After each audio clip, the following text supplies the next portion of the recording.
লোকেরা বলে আব্দুল খালিক অমুক জায়গায় এক আল্লাহর ওলির কবর আছে, যাও যাও ওখানে যে এক খতম কোরআন তেলাওয়াত করো। আল্লাহর ওলিরা কিছু পারে না, আল্লাহর ওলিরা দোয়া করলে আল্লাহ তাদের দোয়া ফিরায় না। আল্লাহর ওলিরা আল্লাহ না, আল্লাহ থেকে তারা জুদা থাকে না। আব্দুল খালিক পরামর্শ নেয়, আল্লাহর ওলির কবরের কাছে যাইয়া কোরআন খানি তেলাওয়াত করলেন। এক খতম তেলাওয়াতের পরে মোনাজাত ধরল, আল্লাহর ওলি মুসলমান হিসাবে আমি জানি আল্লাহর ওলিরা মরে না, স্থান পরিবর্তন করে দুনিয়া থেকে রাতের দিকে যায়। আর আমি ও জানি ও আল্লাহর ওলি, তুমি আমার পেটের ব্যথা ভালো করতে পারো না, কিন্তু তোমার কবরের কাছে এই জন্য আসছি, তোমার সাথে আমার আল্লাহর সম্পর্ক ভালো। তা তুমি যদি একটু সুপারিশ করো, মালিক আমাকে মনে হয় একটু শান্তি দিবে। আল্লাহর ওলি দীর্ঘ 6 মাসে আমি আব্দুল খালিকের খাওয়া নাই, নাওয়া নাই, ঘুম নাই, আমি পাগলের মতো খালি গড়াগড়ি করি। ওয়াদা দিলাম আমার মালিক যদি পেটে ব্যথা ভালো করে ইবাদত বাড়িয়ে দেব, বেশি বেশি আল্লাহর গুণকীর্তন করব, তাহাজ্জুদের পাগল হব, তেলাওয়াতের পাগল হব। যখন মোনাজাত শেষ করলো, মোনাজাত শেষ করার পরে তারপরে দেখতেছে আব্দুল খালিক বলতেছে পেটে ব্যথা আগের চেয়ে একটু বাড়ছে। কমে তো কমে না আরো। তিনি আর এক খতম কোরআন তেলাওয়াত করলেন। কোরআন তেলাওয়াতের পরে আবার মোনাজাত দিল, আল্লাহর ওলি মুসলমান হিসাবে আমি জানি ও আল্লাহর ওলি, তুমি আমার পেটের ব্যথা কোনোদিন ভালো করতে পারো না, কিন্তু তোমার কাছে এই জন্য আসছি, কোরআন খতম এই জন্য করছি, তোমার সাথে আল্লাহ রব্বুল আলামিনের সম্পর্ক ভালো। তাই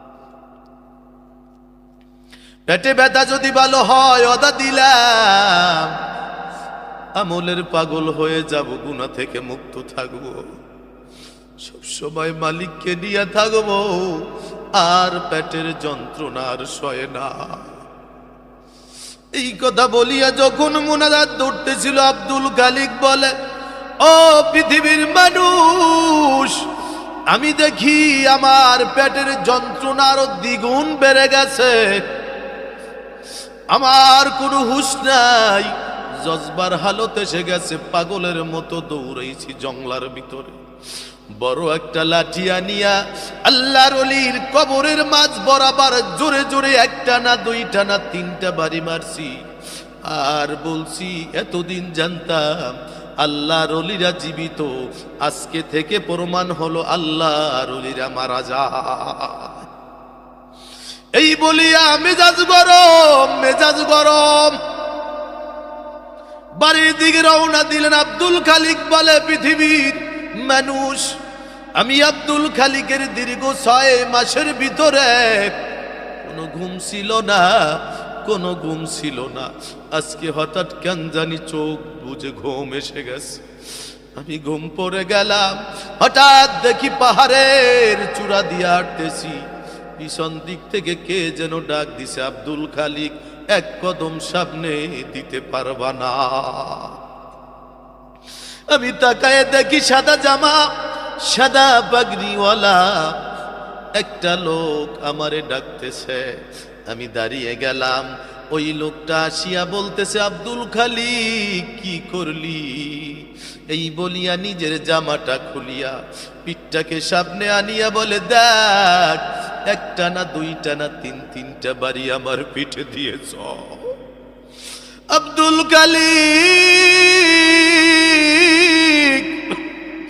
আমার পিঠের চামড়া খণ্ড বিখণ্ড হয়ে অঝরে রক্ত ঝরতেছে। আব্দুল খালিক রে, কি অপরাধ করছি তুই আমাকে আঘাতের পরে আঘাত করবি? এই কথা বলার সাথে সাথে আব্দুল খালিক বলে, আমি স্বপ্নের ভিতরই আল্লাহর ওলির পাও জড়ায় ধরে বলছি, হুজুর বেয়াদবি হয়ে গেছে, আমারে মাফ করিয়া দেন। যত আঘাত মনে চায় ওই 3টা বাড়ির বিনিময় আমারে দিয়ে দেন। এবার ওই আল্লাহর ওলি ডাক দিয়া বলে, ও আব্দুল খালিক, যখন একবার কোরআন তেলাওয়াত তুমি যখন করতেছিলা, খোদার কসম দিয়া বলি, জীবনে এত সুন্দর কোরআন তেলাওয়াত আমি আর শুনি নাই। মালিকের কোরআন তেলাওয়াত শুনে আমার তৃপ্তি মিটে নাই। চিন্তা করি আল্লাহর কাছে যদি আমি তোমার পেটে ব্যথা ভালোর জন্য দোয়া করি, তুমি তো আর তেলাওয়াত আমারে শুনাইবা না। আব্দুল খালিক এরপরে যখন দ্বিতীয়বার কোরআন তেলাওয়াত করতেছিলেন, আব্দুল খালিক আল্লাহর কসম দিয়া বলি, আমার জীবনে এত সুন্দর কোরআন তেলাওয়াত আমি আর শুনি না। এই তেলাওয়াতই তো এই মাদ্রাসায় চলে, ঠিক না? আব্দুল খালিক,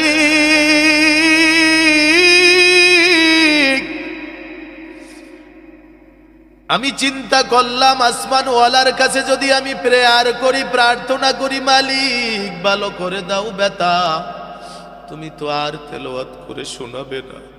আমার মন চাইছিল আরো একবার তুমি তেলাওয়াত করবা, কিন্তু না রে খালিক, তুই তেলাওয়াত না করিয়া জঙ্গল থেকে লাঠিয়া দিয়া আমার কবরের মাঝ বরাবর 3টা আঘাত করলি রে আব্দুল খালিক।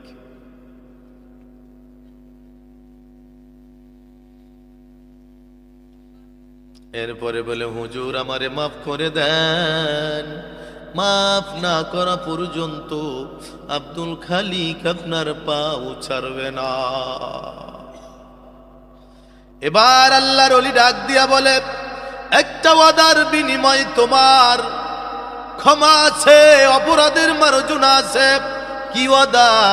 দাও গো আল্লাহর ওলি, জানের বিনিময় হলেও তোমার ওয়াদা রক্ষা করার চেষ্টা করব।